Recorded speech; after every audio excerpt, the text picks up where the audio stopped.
Saya tuh nyari yang beli mobil ini, tapi kok nggak ada ya? Katanya yang beli banyak. Ya udahlah, yuk kita bahas yuk. Hai, welcome back to Autonet Max dengan saya Satria Katana dari cabang Surabaya lagi, dan sebelah saya sudah ada sebuah all new Toyota Agya GR Sport. Ya, ini adalah Agya yang alumni LCGC, jadi bukan mobil murah lagi. Ya, secara psikologis banyak bilang ini harganya 1/4 miliar. Ya, 250 juta. Jadi kalau ngomongnya 1/4 miliar itu kan kayaknya intimidatif banget ya. Padahal 250 juta juga banyak mobil yang 250 juta. Tapi karena dia alumninya dari LCGC, jadi emang banyak faktor yang dipertimbangkan untuk meminang mobil ini. Nah, ada beberapa fakta unik yang kita akan bahas dulu sebelum kita akan ngerasain gimana daily drive pakai mobil ini. Dan kita akan mulai singgung masalah jualan dulu deh. Mobil ini tuh baru di delivery, kalau kita cek datanya Gaikindo, kalau nggak salah di bulan ketiga di tahun lalu, jadi bulan Maret. Jadi dia punya waktu sekitar 9 bulan lah ya, buat dijual ke konsumen di Indonesia di tahun 2023 kemarin.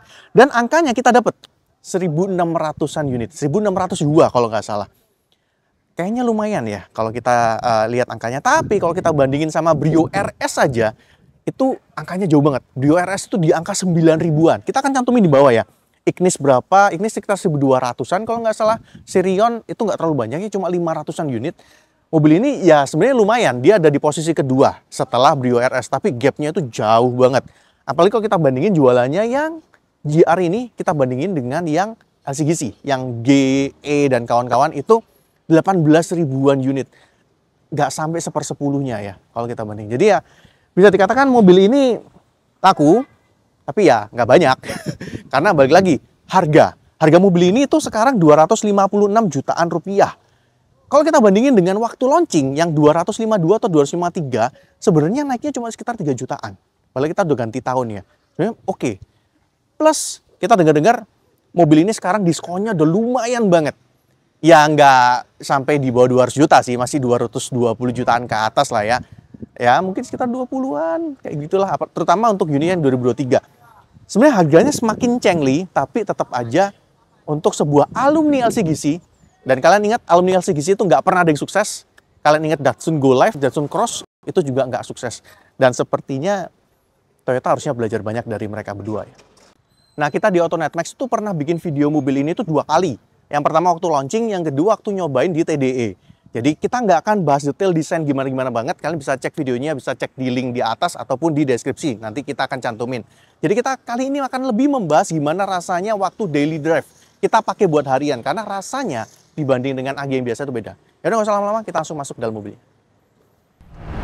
Ya, kita mulai jalan naik si all new Toyota Agya GR Sport ini. Dan sebenarnya kalau dilihat aja, cuma kita mulai jalan aja sih nggak ada beda-beda banget ya. Karena ya balik lagi ini basisnya masih sama banget dengan yang Agya yang LCGC.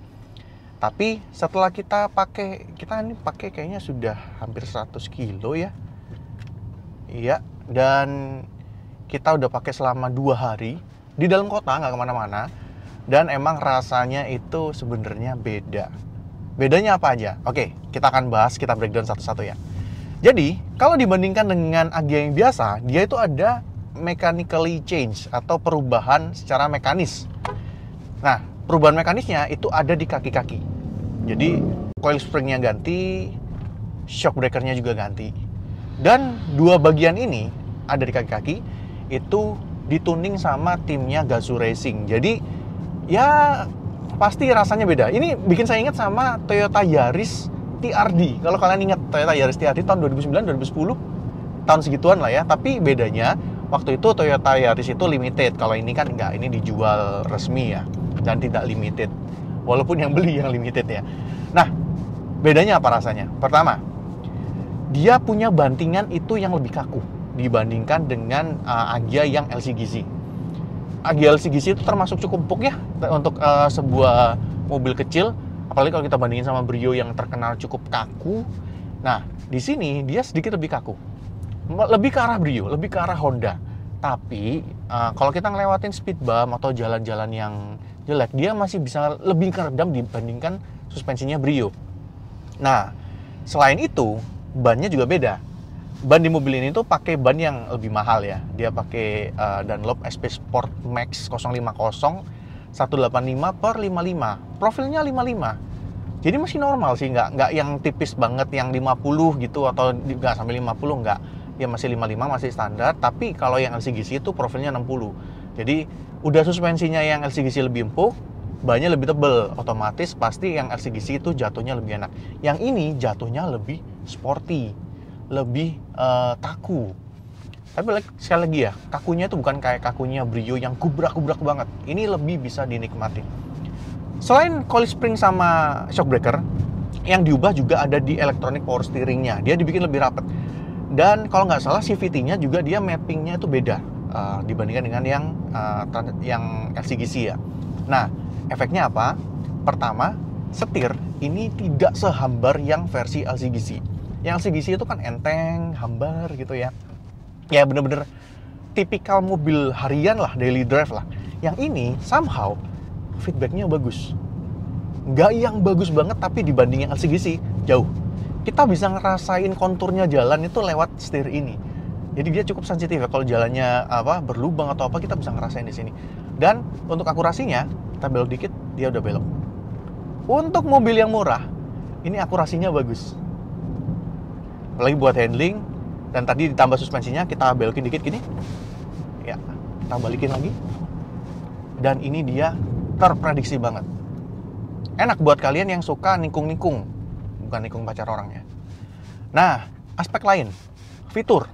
Fiturnya di sini lebih lengkap. Contohnya ada wireless charger, head unitnya lebih gede, 8 inci. Terus untuk fitur safety sih sebenarnya standar aja ya. ABS, EBD, BA, airbag ada 2, ada hill start assist, ada traction control dan juga stability control, itu standar aja. Perubahan fiturnya nggak yang gimana-gimana banget ya, yang kelihatan banget adalah si wireless chargernya. Tapi ini kursi, ini ngebekepnya enak banget nih. Jadi ngebekep ke badan itu pas gitu ya, dan ini nggak ngeplek gitu ya istilahnya. Jadi dia bisa ngebekep dengan enak dan bahannya suede, walaupun balik lagi kayak Bang Audi bilang itu lama-lama akan berutul ya bahan seperti ini, tapi ini pakainya enak. Sayangnya cuma satu sih dari kursi ini, dia nggak bisa diatur ketinggiannya. Nah, karena kursinya nggak bisa diatur ketinggiannya, otomatis kita lihat ke depan, ini rasanya kayak sedikit tinggi. Jadi kayak dashboardnya tuh kayak di bawah gitu, kayak naik SUV. Commanding gitu ya. Mungkin ini akan jadi love and hate. Love buat orang-orang yang memang merasa suka dengan posisi duduk yang tinggi seperti ini. Jadi visibilitas ke depannya bagus, walaupun ini pilar A gede ya, tapi kita lihat ke belakang bagus, spion juga bagus, ke depannya juga berasa kita bisa lihat kap mesinnya. Tapi buat orang-orang yang suka posisi duduk yang in-car, yang di dalam mobil kayak saya gini, ini rasanya kurang pendek. Atau mungkin buat orang-orang yang posturnya terlalu tinggi, kayak Grady tuh contohnya. Kalau naik mobil kayak begini ya nyetirnya pakai iman ya, karena eye levelnya udah tinggi. Saya aja eye levelnya udah mendekatin atap nih. Apalagi kayak Grady atau Hillside yang lebih tinggi, otomatis eye levelnya akan lebih tinggi lagi. Dan itu akan mengganggu karena tidak bisa diatur ketinggiannya. Berikutnya, untuk ke depan kabin, ya so-so lah ya. Untuk mobil yang basisnya LCGC, kita nggak bisa expect more. Jadi suara motor-motor itu juga masuk. Suara mesin terutama ya, suara mesin tuh masuk banget. Kalau kita lagi nggak nginjek gas kayak gini, idle gini, dia masih di 1000-an. Tapi kalau begitu gas, langsung 2000, 3000 langsung masuk ya suara mesin. Dan suara mesinnya kencang banget emang. Somehow suara bannya justru lebih nggak terlalu masuk. Ini unik, mungkin karena dia pakai bannya mahal ya mungkin ya. Bukan mahal banget, tapi mahal untuk level kelas yang dia alumni LCGC. Karena harga bannya hampir sama dengan harga bannya subcompact hatchback yang saya pakai. Padahal punya saya tuh ukurannya lebih gede, tapi dia ukurannya lebih kecil tapi harganya hampir sama. Nah, terakhir mesin. Mesin 3 silinder nggak goyang, nggak mungkin, bohong banget. Goyang pasti, ada getarannya. Bahkan kita akan tunjukin footage-nya ya. Waktu mobil berhenti, masih posisi P, mesin nyala, itu pintu kebuka gitu, terus pintunya goyang. Kayak kena gempa gitu ya. Nah, kalau nyetir, sebenarnya waktu kita jalan seperti ini sudah hampir tidak ada getaran sama sekali.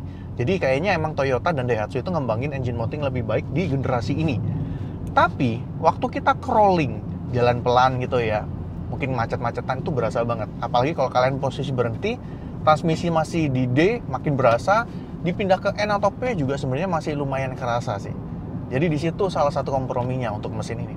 Untuk tenaga, dia sekitar 88 PS di 6000-an RPM, torsinya 113 Nm di 4500 RPM.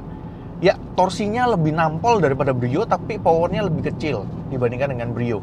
Di sini salah satu yang sangat berpengaruh adalah karena dia, balik lagi, dia pakai mesin 3 silinder yang terkenal dengan karakter torsi yang nampol di putaran bawah.